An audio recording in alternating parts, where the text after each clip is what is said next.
Good morning, everyone, and welcome into this day with Quimper Unitarian Universalist Fellowship. I'd like to take a moment to please ask everyone to take a look at your cell phones, silence them. Whoever you are, wherever you're from, whomever you love, and whatever your faith tradition, you're welcome here. My name's Gary Forbes, and I'm the worship assistant today at QUUF. I'd like to welcome back our minister, Kate Kinney, who's here with us today.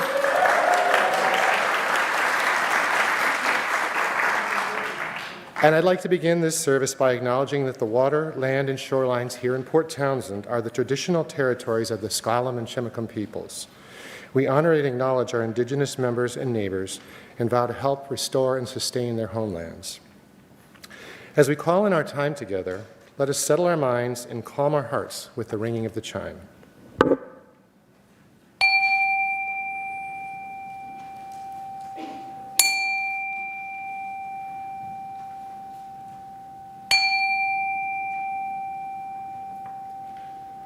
It's good to be together. I'd like to welcome Pat and Ikue now, who will lead us in our call to community, hymn number 1028, The Fire of Commitment. Please rise and body your spirit.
Thank you, Pat and Ikue.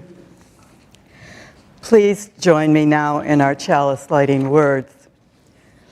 We light this chalice with the pyre of fire. May the heat enter our hearts. Right?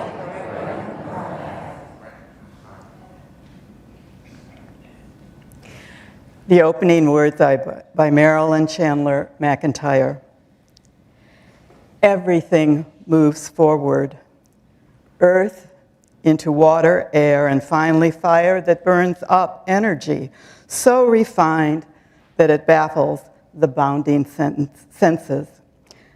Our responsive reading is by Theodore Bretka. Was it light? Was it light within? Was it light within light?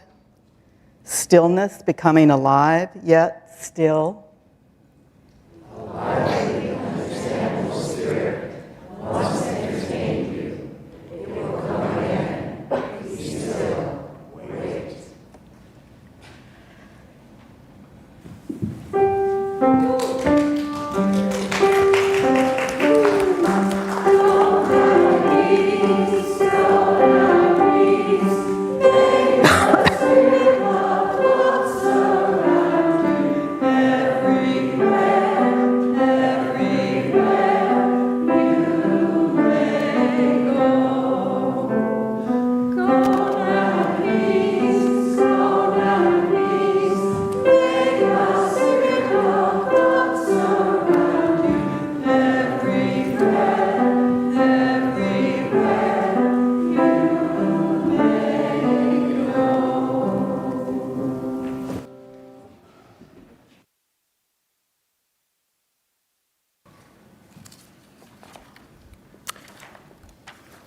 What we'd like to do now is acknowledge and welcome those of you who are visiting with us this morning.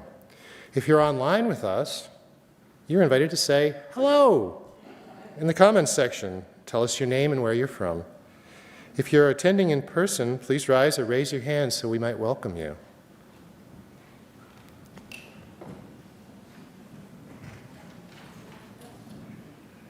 Oh, welcome to all of us.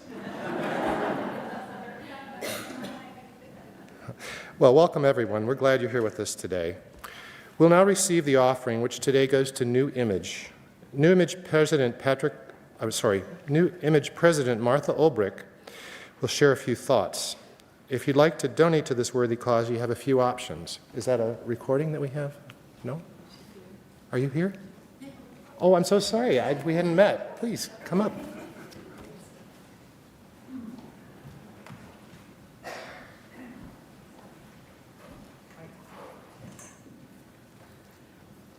Good morning. It's so nice to be invited. Hi, Sandra. I thank John and Shelley for inviting me here today to talk about one of my favorite things in the world, and that's New Image. It's formerly known as Working Image, where more than over 20 years ago, they focused on helping women get the clothes they needed for employment. Over the years, the needs of women in need of clothes, in need of our helping hands, it's changed. Many times it's women in some sort of transition, being it a new move, a weight gain, a weight loss due to illness, substance abuse, domestic abuse, getting a new job, moving here from a different environment, so they need new clothes. There are many, many reasons. So now our focus is totally on women. So we rebranded our organization, which, by the way, is a 501(c)(3), a nonprofit, totally run by volunteers. There are about 20 of us that have served hundreds and actually thousands over the years we've been doing this. Presently, I'd like to tell a little story about a client. It was during addressing it's so amazing for those of us that are dressers and we work with the clients and help them choose outfits, all the way from their skin to the jewelry around their neck. We provide everything a woman can need. So when we are together in the boutique, they're in the dressing room, we bring them clothes after they've gone around and chosen the types of clothes they like. It gives us a sense of their taste and size. So then they go into a dressing room, we bring them clothes, and it's really always very exciting for a woman to try on a good pair of shoes. And sometimes she'll put on a pair of shoes and her eyes light up and they react like they've never had a good pair of shoes. And they'll say, I've never had shoes feel like this. They're like slippers. So we have so many firsts, and we hear it directly from the clients. And they tell us in their responses, we always ask a few questions. What was best about the experience? What would they change? And how might this affect them in the future? And one of the words that just kept coming up time and time again, probably 80% of all the responses, was a form of the word confidence. So that's why we incorporated, we used to be working image, now we're new image, where clothes build confidence. So we take a lot of cues directly from our clients as far as what they need, and it makes for constant updating and changing how we do things to meet the needs of our clients. Some of our present needs are money for paying the bills. For all intents and purposes, you know that a nonprofit is a small business. And we not only need clothes, shoes, and accessories to give away, we need money to pay the bills. And we try not to have too many fundraisers a year. We have an annual sale. We write for grants. As a matter of fact, the last 2 grants we got, we focused on getting clothes in the plus sizes, because we realized that was the area that we had the least amount of clothes for women that needed plus sizes. So we really beefed that up. And what we need in addition to money is more volunteers. If we had more volunteers, we can serve more clients, because the requests are coming in. I meet regularly with nonprofit organizations to tell them about what we do, and employment agencies like WorkSource in SQUIM and in Silverdale. And I know this is supposed to be an elevator talk. I have 2 minutes, but I want to let you know that I will be available by the table on the way in, and I have a pamphlet about New Image. It's for all audiences, donors, potential clients, and the public at large. And this is, you may help yourself to this. If you know of someone who needs clothes, they can contact us, write online, fill out an application. It comes into our inbox. And by the way, it is possible to be a volunteer remotely, as we're all used to that now, and people like that kind of work. We need a Facebook coordinator and actually volunteer coordinator to schedule, but I don't want to overstay my welcome. I look forward to seeing many of you at the coffee hour, and thank you, Shelley and John, for inviting me here today.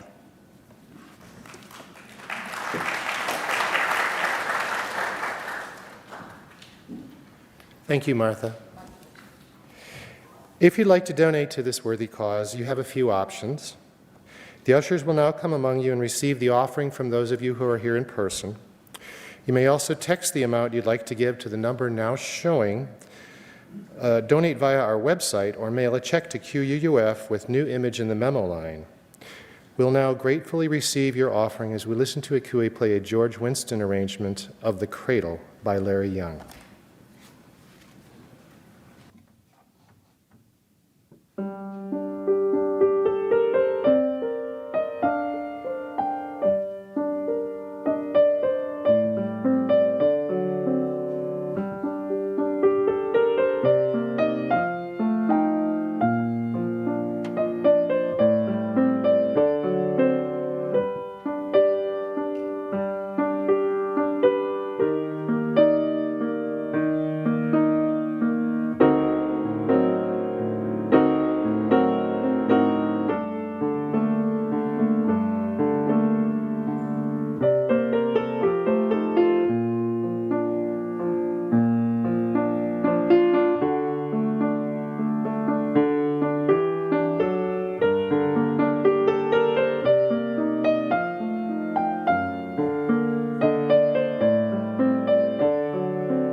Ikue.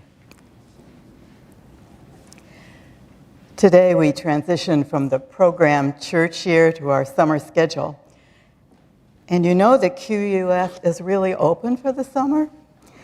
You know, there are wonderful things that are going to take place this summer, so check Friday update so that you don't miss any of them. For example, the Cornhole fundraiser is coming up soon. And you know, a few years ago when we started the pandemic, we had these pop-up Fridays. Well, why don't you think about doing one to keep us all on our feet this summer? So just let the office know. And there's an announcement by Peg Hunter.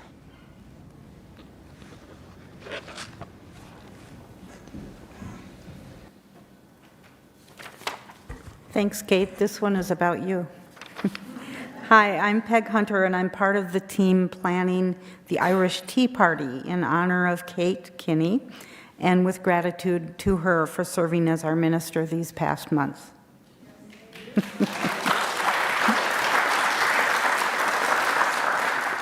You may wonder why an Irish tea party. Well, it's because Kate is unabashedly, unapologetically, passionately, proudly, well, Irish.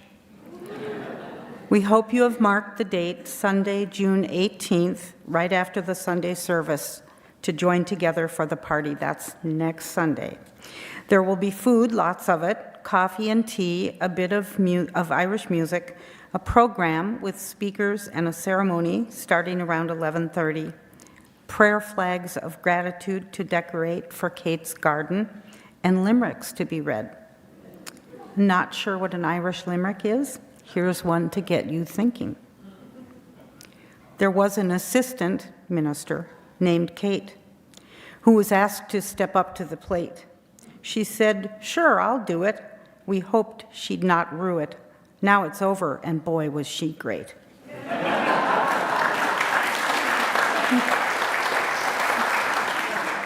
Thanks, everyone. Please stop by the bulletin board by the office today. We could still use some help with a couple of things: dairy-free tea sandwiches, gluten-free cookies, and setup at 6 p.m. on Saturday the 17th, the night before. Check it out. Thank you very much.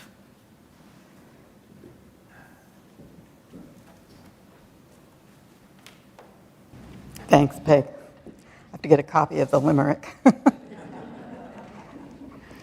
We will now share our joys and sorrows, recognizing that our personal joys and sorrows are only a fragment of the joys and sorrows of the larger community of life. And thus we place this first stone, thinking in particular of those suffering from the wildfires in Canada.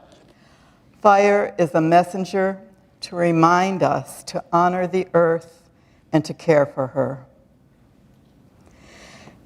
And now within the congregation, we place a stone for Kirsten Asta's 8-year-old granddaughter, Caden Horn, who was attacked and bitten by a neighbor's dog on Sunday, June 4th. Her brother and sister Zach and Vivi witnessed it, and Caden is recovering from serious bites, stitches, and drains. Please keep the Horn family in your thoughts. We light a candle of joy for Quentin Wald, who celebrated his 103rd birthday last weekend. Happy birthday, Quentin. 103, I can't even imagine. We light this candle in recognition of the Jacera Open House and Weekend celebration. Jacera Jefferson County immigration rights advocates has been one of the ways many QUUFers have integrated with the wider community to build an organization that acts on our values of equity, plurality, justice, and generosity. This candle is for another county-wide justice event, Olympic Prides Beyond the Rainbow. QUUF shared a booth with other local faith communities to proclaim our solidarity with LGBTQ and beyond. This candle represents the fact that Unitarian Universalist side with love. And now we place the final stone, holding in our hearts the joys and sorrows I've just shared, but also thinking of such joys and sorrows among us that are unexpressed, but of no less importance. I invite you now into a moment of silence.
Our reading today is a poem written in honor of Thich Nhat Hanh, A Candle in My Heart by Gita Radharishna Menon. The great master has taught us when the candle of the heart is lit, it shines brightly with an ethereal glow. I see the reflection of the same light in the hearts of all my dear friends, in all my sisters, brothers of this world. The candle was ignited with kindness. The great master reminded us, we have a lamp inside us. The oil of our lamp is our breathing, our steps, and our peaceful smile. Our practice is to light the lamp. You are a candle. Imagine you are sending light out all around you. All your words, thoughts, and actions are going in many directions. If you say something kind, your kind words go in many directions, and you yourself go with them. Let us always keep the light burning in our hearts with love and joy, with kindness and love all around us. Our special music today is Lord, Don't Move the Mountain by Inez Andrews, sung by the Vaccinated Voices.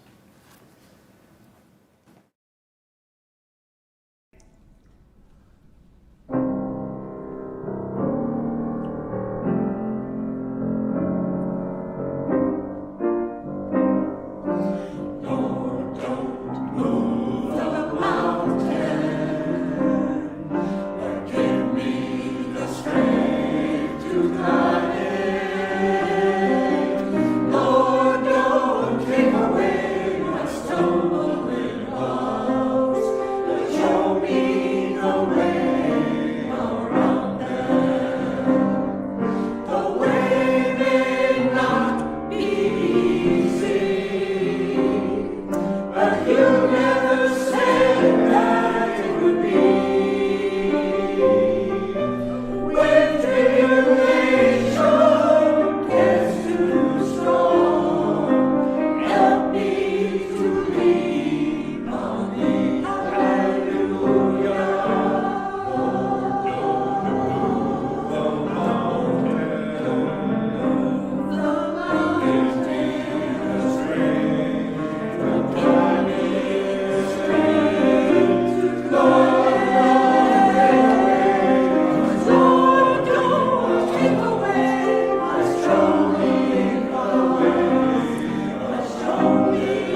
That was cool. First, I just want to thank all of you who filled in the slack in the last couple of weeks. So many of you volunteered with so many things, especially the ordination. So many, many thanks. And also for the cards and for the stupid jokes that you sent on Joke Sunday. I really made me smile. So I start with a story. It's a Slavic tale titled The House at the End of the World, and it was recorded by John Matthews in the summer solstice. Once a man came to the end of the world and looked around. He was very tired because he had walked from the beginning of the world, and his food had run out a long time ago. There before him, he saw a red house with curtains at the windows and smoke making a hazy trail in the sky. With hope in his heart, he knocked at the door. And after a moment, an old woman in black opened the door. "Please," said the man, "I've walked from the beginning of the world. Please, may I come in and rest?" The old woman looked at him for a moment, and then she invited him in, taking his arm and guiding him to sit down before a simple wooden table. She brought him hot water and a towel and bade him wash. "My daughter will be home soon," she said. "Then we will eat." Moments later, a girl in a bright scarlet dress entered the room, and her face shone with light, and her smile lit up the whole house. When the man looked at her, he felt warmth well up inside of him, as though he were young again. "My dear," said the old woman, "we have a guest. This wanderer has walked from the beginning of the world." "What a lot you must have seen," said the girl, her voice sounding like honey drops falling from a spoon. They ate in silence, for the man was suddenly shy and couldn't think of anything to say, not even about his very long journey. And in the warmth of the house with a full stomach, he began to grow sleepy. Seeing this, the old woman showed him to a bed in the corner piled high with skins. He lay down at once, but as he was drifting off to sleep, he saw the girl take off her scarlet dress, which seemed to shine with a light of its own, and hung it up by the fireplace. Then she took a piece of black cloth and covered it up. At once the room grew dark, and the man fell into a deep sleep.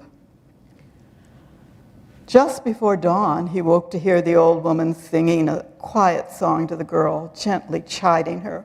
"Come on up, little son, come on up. The night's growing old. Get up, go about, you got so much work to do." And at once the girl rose and put on her dress, and suddenly light filled the room. Then, so swiftly he was scarcely aware of it, the man felt warm lips brush his cheek, and the girl was gone. For a moment, the man thought he saw shining wings unfolding from her back, but afterwards he could never be sure whether that vision was just a part of a dream. But ever after, the man spoke of a girl at the end of the world in hushed tones, and sometimes he would look up at the sun riding high across the heavens and smile and wave at his old friend. There are so many folk tales about the sun, its power, and its beauty. I like this one because the young girl each morning must choose whether she will be the sun for the day. And the choice is ours too. We decide to put on a dress that will bring light and joy to others. We're into the countdown days before the summer solstice, the time of the year that honors the light. There is something about the light at this time of the year that awakens something in the heart. Remember our childhood summers? Didn't they stretch on and give us a delicious time to both play and learn?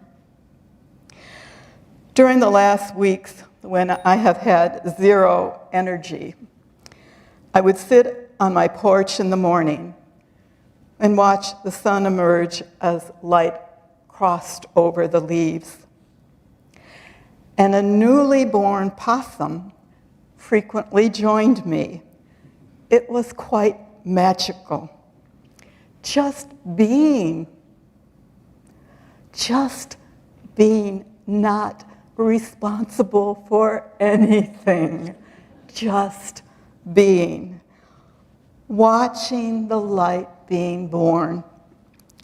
And despite feeling physically depleted, I knew that I was and am blessed.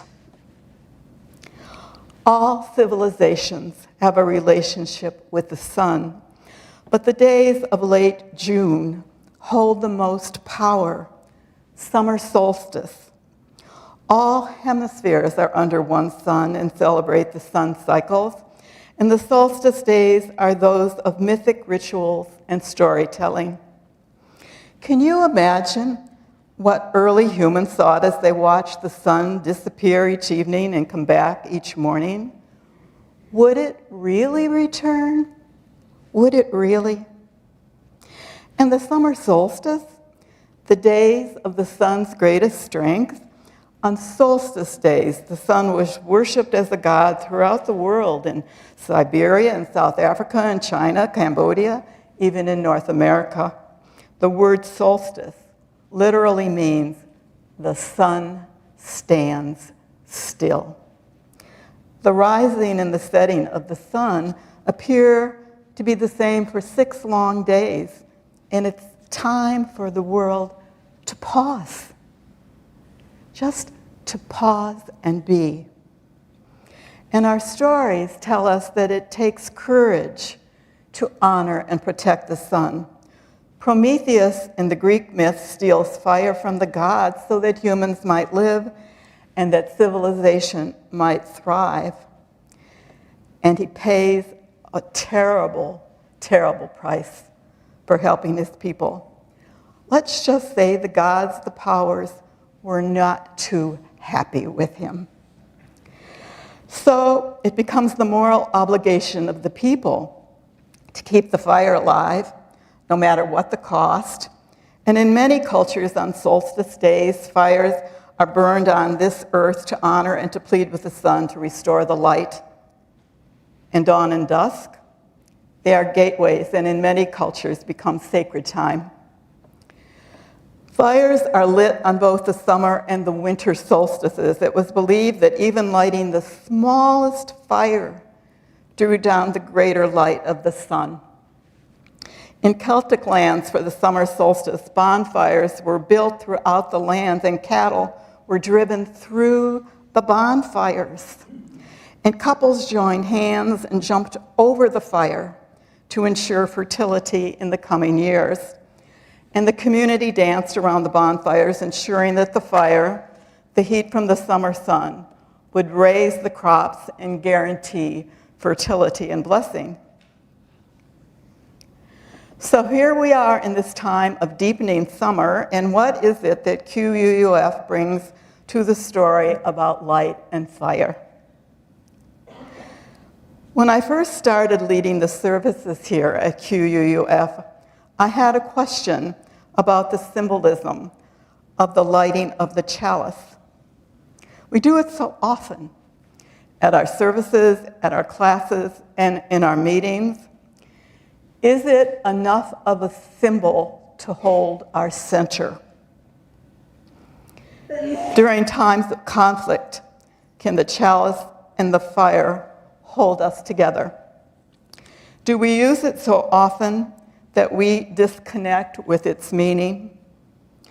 Should we build a huge bonfire right in the middle of this sanctuary, a huge fire and chalice, and jump over it before we start every service? Should we push those who are sort of committed but not quite there yet right into the center of the flame? Should our children leap over the flame on their way to RE? And those in whose hand are we going to grasp? I ask you this question. Are you going to grasp as we jump over the chalice, over the fire? Fertility comes in many ways. What is it that this community wants to birth? We are in a position of birthing, folks. That's exactly where we are. Who are we daring to jump with? People jump over the fire together to seal commitments and to make new ones. After serving here for 2 years, I think that the symbol of the chalice and the flame is enough, but we need to transform ourselves to see it for the level of commitment that it actually requires.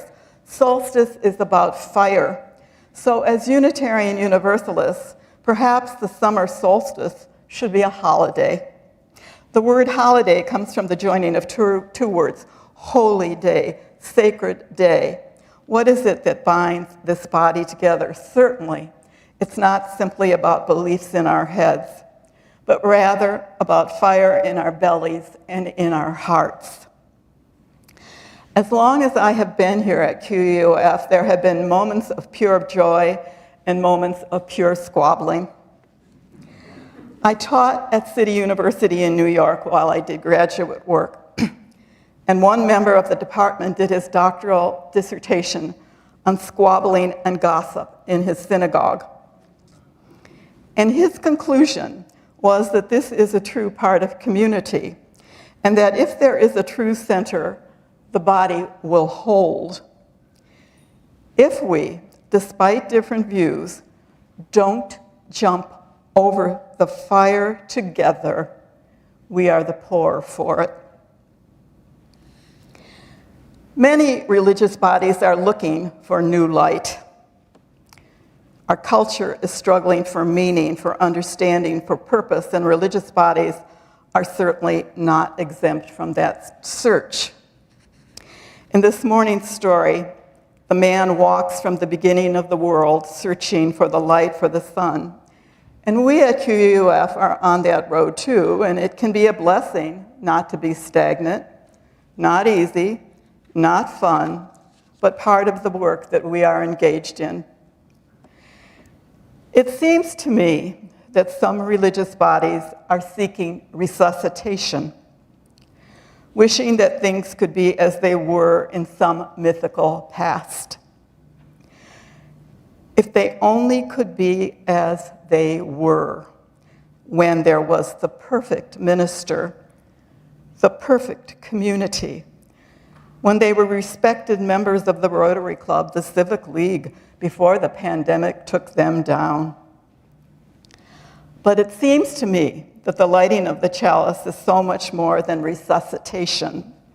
It is about beginning anew each time the chalice is lit, beginning anew.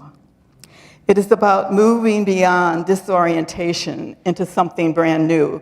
It is striking out into the unknown. It is about walking into the fire. It is about emerging, about being fully alive. It is not about resuscitation. The chalice and the flame signal commitment to keep the flame alive, and that means moving beyond ourselves and our disagreements. There is a world that is hungry for peace, for joy, and for love. And when we light the chalice, we commit ourselves to that truth with ourselves and with our world. If we don't do that, why are we here? We get out of bed, we put on our red dress, and we bring light. The ancient Greeks had a symbol for the people who brought light. Halos from the sun were placed on the heads of the committed, who saw that the community was bigger than themselves. There are so many beautiful, amazing people in this community, and you wear halos. I have seen you do fantastic things. I have witnessed so many of you holding down this space, serving, giving life, fighting for truth as you understand it, and giving and giving and giving to QUUF. You are the sun. You are the light. Yes, folks, you are the sun. And we need to move to the next step. The sun moves. The work to be done is to jump over the fire together, and we don't have to believe the same things. There's no litmus test here. Just jump and hold hands. Hold hands with someone who is the opposite of you. Fire is made when lint and steel collide. Fire is made when we steal it from the gods. This body can work out our differences if we claim the lightest chalice and work together with the fire of commitment. We say it every week, with the fire of commitment. My challenge is to see how far and high we can jump. Determine what this chalice and its fire means communally, and that its meaning is specific to this UUA body. We do not assume that the clergy person will be the one who wears the dress of light. Yes, welcome and support Reverend Linda when she comes. She will bring gifts of light and open them gracefully. Open them, folks, and be thankful. Be open to change. Honor our history. And remember that the community wears that red dress of light. Another challenge. When we vote today, ask yourself a question. Who holds the light? Who among this list of folks could help form a leadership of light bearers? So don't vote for your best friend or members who are on your side of the team, but rather look for persons who have the light and the skills to push us forward to become a community of fire jumpers. Wouldn't that be something to be known? QUUF, fire jumpers. Wouldn't it be amazing if a future generation says, yes, through the QUUF window, the light came in and set those folks afire, and we're grateful. Yes, the sun stood still while they were here. You see, they started one small fire, and it drew down the power of the sun. I would like to acknowledge some of the bearers of light in this community. Those who dress with the sun. You are the volunteers. You are the soul of this place. You keep us together. I will ask different people to rise in body or spirit and remain so while others rise. I'd like the board to recognize the board for the amazing work they've done this year. Board, please rise in body or spirit. Those of you who are members of the Sunday services team and who participate in our services, worship assistants, speakers, musicians, our flower arrangers, and video recorders for our services, please rise in body or spirit. Our financial and operational stewards who keep us financially stable and make our auction pledge and fundraisers happen and our facilities safe and functional. Please rise in body or spirit. Our educational leaders, from our OWL teachers, RE teachers, QRUU advisors, coming of age mentors, AHA leads, adult class and course guides, and others for making our educational programs vibrant and loving. Please rise in body or spirit. Our social justice advocates working on vital issues within our community and beyond, from housing to immigration, to Native connections, to the environment, to designated offerings and everything that's in between, and there is so much. You make a difference, and we are thankful. Please rise in body or spirit. Our community guides who host suppers and retreats and welcome our newcomers and provide pastoral care and gather affinity and covenant groups for our community, please rise in body or spirit. Thanks to each of you who pledged this year, spent time with one another, and came to our services to help our community grow in faithfulness. Please rise in body or spirit. Folks, look around and see how much we pour into one another. Thanks for everyone for being a part of this beloved community and caring so well for one another, and I thank you personally. And I take a moment to check the halo of the person next to you. Just look. Okay? It probably needs a wee shine of pure light. Just check it out. Clean a little spot that needs just a little adjusting.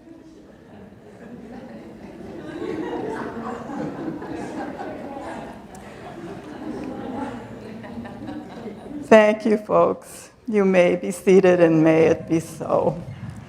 Our closing song is Somos el Barco.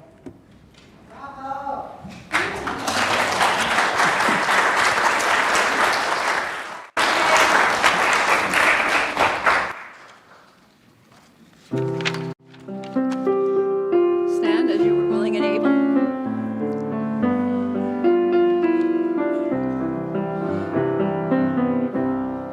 Somos el barco, somos el mar.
Please join us in our chalice extinguishing words.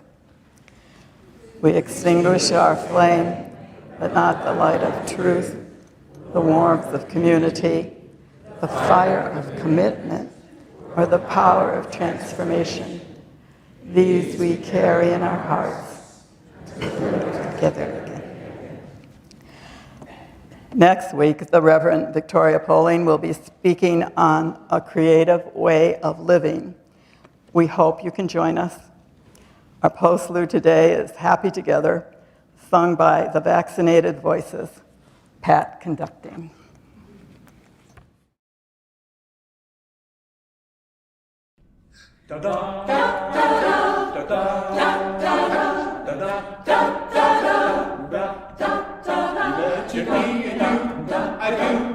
I think about you day and night.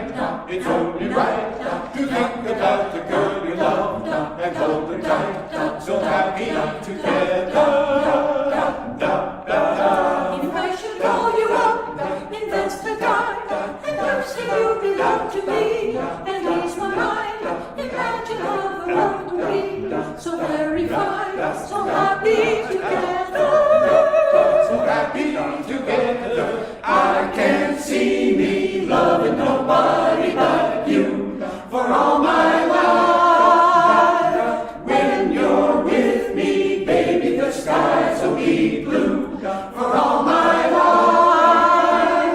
Me and me, no matter how they toss the best, it had to be. The only one for me is you, and you for me. So happy together.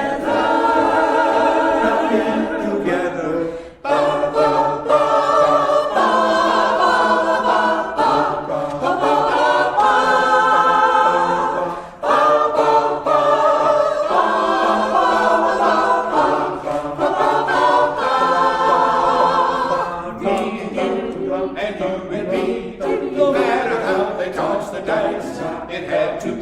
The only one for me is you, and you for me.